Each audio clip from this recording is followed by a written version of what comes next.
আসসালামু আলাইকুম। ভাই আমি আমার পরিচয়টা দেই। আমার নাম আয়েশা। আমি রাজশাহী নওগাঁ থেকে এসেছি। আমি মূলত এখানে আসার কারণ আমি বিয়ে করব, বিয়ের জন্য আসছি। তো বিয়ে করব এমন পাত্রকে যে আমার মনের মতো হতে হবে। যেন ভালো মনের মানুষ হয়, বিশ্বস্ত মনের মানুষ হয়।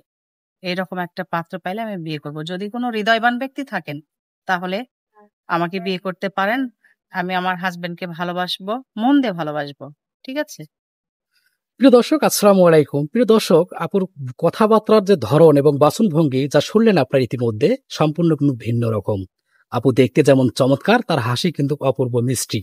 তো হুম। আজ আমরা জানবো আপুর জীবনের অজানা গল্প, যা আপনারা ইতিমধ্যে আপনাদের সাথে আপু শেয়ার করলো।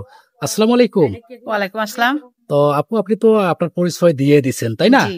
তো আসলে আমরা জানতে চাচ্ছি, আসলে আপনি যে জেলায় বসবাস করেন, আসলে সেখানে কি পাত্রপক্ষের এতটাই অভাব পড়েছে যে আমাদের প্রতিবেদনে আপনি আসলেন?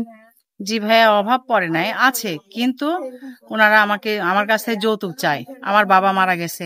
বাবা বেঁচে থাকলে যৌতুকটা দিতে পারতো। কিন্তু এই মুহূর্তে যৌতুক দিতে পারবো না বিধায় আমি আপনাদের কাছে এসেছি। তো আপু, আপনার বয়স কত? আমার বয়স 33। 33 বছর জি। বয়স। তো আপু, এর আগে আপনার কি বিয়ে শাদী হয়েছিল? জি হ্যাঁ, আমার বিয়ে হয়েছিল। আমার হাজবেন্ড মারা গেছে। আমার বিয়ে 2 বছর পরেই আমার হাজবেন্ড মারা গেছে। কোনো সন্তান আদি আছে কিনা? না, আমার ছেলে মেয়ে নাই। তো আপনি কি রকমের মনের মানুষ চাচ্ছেন জীবন সঙ্গী হিসেবে? আমি এমন একজন জীবন সঙ্গী চাই, সে যেন আমাকে ভালোবাসে, আমিও তাকে ভালোবাসবো। তার অর্থ সম্পদ বা চেহারা, বয়স যেমনই হোক আমি রাজি আছি। তার যদি ছেলে মেয়ে থাকে বা স্ত্রী থাকে তারপরেও আমার সমস্যা নেই। আমি চাই আমাকে যেন সে ভালো রাখে, ভালোবাসে, এটুকুই। তো আপু, আপনার সঙ্গে যোগাযোগ করবে কিভাবে? ভাই আমার তো কোনো পার্সোনাল ফোন নাই। আপনাদের মাধ্যমে যোগাযোগ করলে আমাকে পাবে।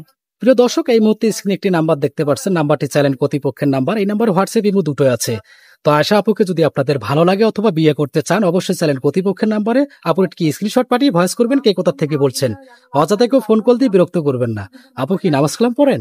জি ভাই, আমি যখন মুসলমান হয়ে জন্মেছি নামাজ কোরআন সবই পড়ি। আচ্ছা আচ্ছা, আপু আপনার শিক্ষাগত যোগ্যতা কতটুকু জানতে পারি আমি কি? SSC pass. SSC pass. Okay আপু, আয়শা আপুর জন্য শুভকামনা রইল।